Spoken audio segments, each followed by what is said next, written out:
My name is Frank, and I've been the night security guard at an elementary school for the past 5 years. It wasn't my dream job, but it paid the bills after my construction company went under during the recession. At 62 years old, options were limited, so I took the overnight shift to have some income.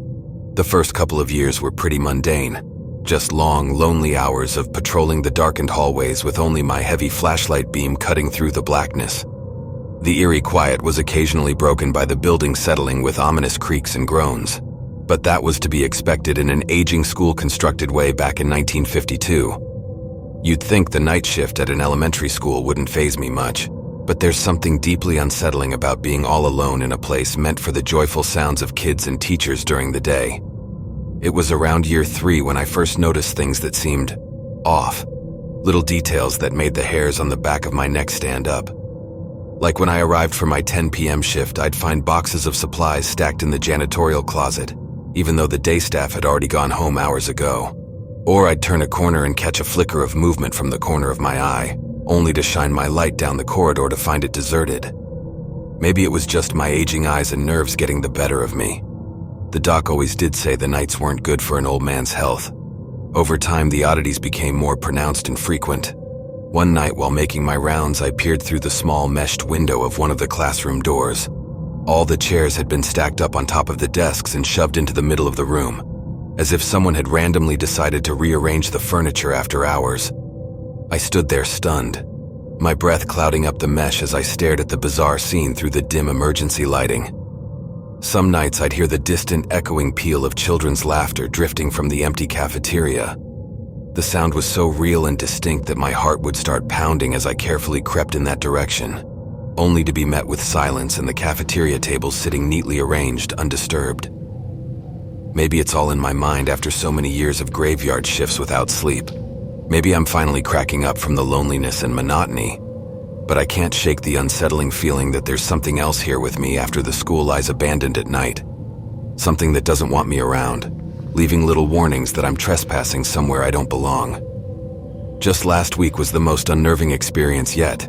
I was grabbing a cup of stale burnt coffee from the teacher's lounge when an ink-black mass slowly oozed around the corner and came writhing into the room. It seemed to almost unkink itself from the darkness of the hallway as it slid across the faded tile, leaving a sticky, glistening trail behind.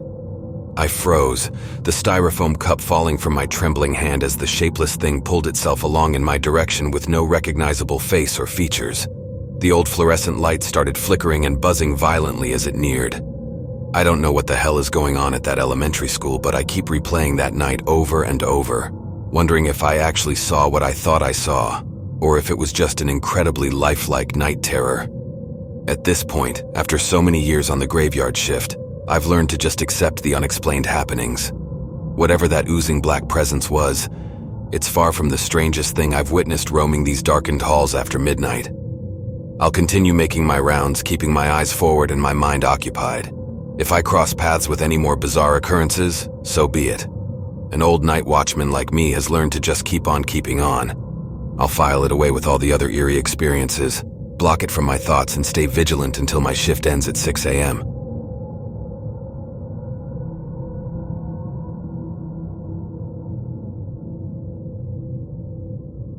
There's an unspoken rule among nurses and hospital staff who work the overnight hours. You simply don't discuss the strange, unnerving occurrences that tend to happen in the witching hours between dusk and dawn. The weird noises, shadowy figures glimpsed in the hallways, objects moving on their own. You chalk it up to exhaustion, optical illusions, pipes shifting in the walls, because the alternative explanation is simply too unsettling to confront. I had worked my fair share of graveyard shifts over my 15 years as a nurse at a hospital, but this was my first extended stint being permanently assigned to the night crew in the surgical recovery wing.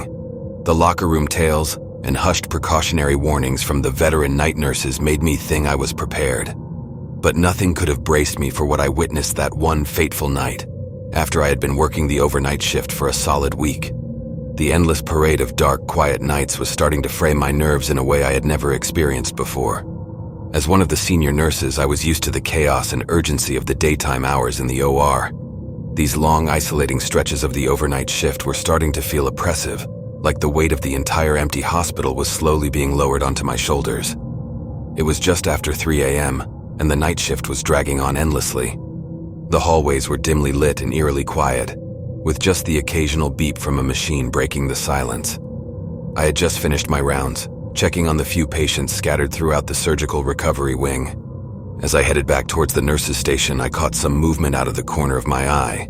Turning my head, I saw a woman slowly making her way down the corridor, her hospital gown gently swaying around her frail body with each sluggish step.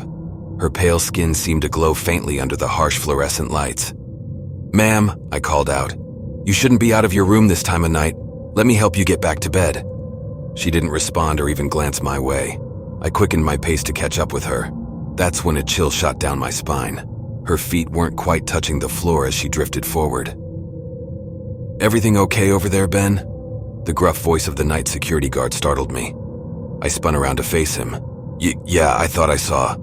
My voice trailed off as I turned back towards the hall. The woman was gone, as if she had vanished into thin air. The security guard must have seen the panicked look on my face. "Hey man, you don't look so good. Why don't you take a break? Get some coffee in you." I simply nodded, my mind racing. Where could she have gone so quickly, and why didn't she react when I called out to her? It wasn't until I reached the nurse's station that the knot in my stomach tightened even further.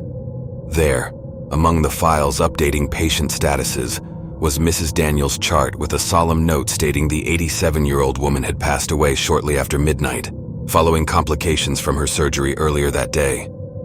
Her corpse had already been taken to the morgue. Ice water flooded my veins.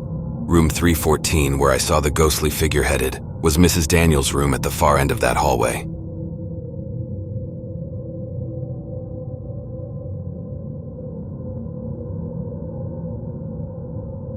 I'd been working as a night auditor at a hotel for about 6 months.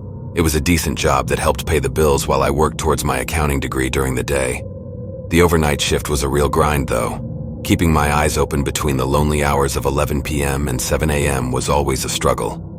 On this particular Tuesday night, or I guess Wednesday morning around 3 a.m., I was slouched over the front desk, struggling once again to stay awake. Having the lobby to myself with no guests around made it that much harder to keep focused. My eyelids felt like lead weights as I zoned out, staring blankly at the security camera monitors. That's when the shrill ringing of the ancient hotel phone sliced through the quiet lobby, startling me fully awake. I jerked up in my chair, giving my head a shake before picking up the receiver. I picked up the receiver. "Hello, front desk." There was no response, just faint static crackling through the line. "Hello?" I repeated, feeling a tinge of unease. Then a raspy, almost inaudible voice whispered, 702. "Excuse me? I didn't catch that," I said, straining to make out the words. "Room 702. It rasped slowly, sending a chill down my spine. I checked the register. Room 702 was listed as vacant. A knot formed in my stomach as I gazed down the dimly lit hallway towards that room number. "There must be some mistake," I stammered into the receiver. "That room is supposed to be empty." The chilling response. "Open. The door." My heart pounded. This had to be some ridiculous prank, but what if it wasn't? Against my better judgment, I hung up the phone and took the master key from under the desk. With leaden steps, I crept down the corridor until I reached room 702. The door was slightly ajar, beckoning me inward with its ominous crack. I could have sworn a cold breeze emanated from within. Trembling, I pushed the door open further and clicked on the light switch. The room was completely empty, undisturbed and spotlessly clean. But an overwhelming sense of dread washed over me as I stepped inside, feeling like I wasn't alone. I recoiled and quickly backed out, slamming the door shut. As I reached the front desk in a cold sweat, the phone rang again. Too terrified to answer, I simply stared at it, watching it ring and ring and ring. When my relief finally arrived at 7 a.m., I couldn't wait to get out of there. With shaky hands, I quickly clocked out and rushed to leave. But before I made it to the exit, I spotted my coworker heading in for her morning shift. I proceeded to tell her all about the creepy phone call and being lured to the vacant room 702, going into every eerie detail. She gave me a quizzical look at first, but then her eyes widened slightly. "Oh yeah, I've heard some weird stuff about 702 before." "Weird stuff? Like what?" I asked urgently, feeling my pulse start to race again. She shrugged. "I'm not really sure, just rumors from others who've worked here longer than me. Something about weird noises, things being moved around in there." "Did you hear anything about it being haunted?" I asked pointedly. Haunted? She raised an eyebrow. I mean, I've heard whispers about that room giving people the creeps, but I don't know the full story. Just try to steer clear of it from now on if you can. Part of me wildly wanted to demand she tell me everything she'd heard, but another part felt an overwhelming urge to just get as far away from this place as possible. With that, she patted me on the arm and headed inside, leaving me standing there somewhat unsettled on the sidewalk. While she didn't seem to know all the details, it was clear there were long-standing suspicious surrounding room 702 at this hotel. For now, I felt an overwhelming sense of relief that my night shift was over and I could get out of there. While I was burning with curiosity about the history of room 702, something told me it was better left unknown. I vowed to request a shift change to avoid having to work those lonesome overnight hours again,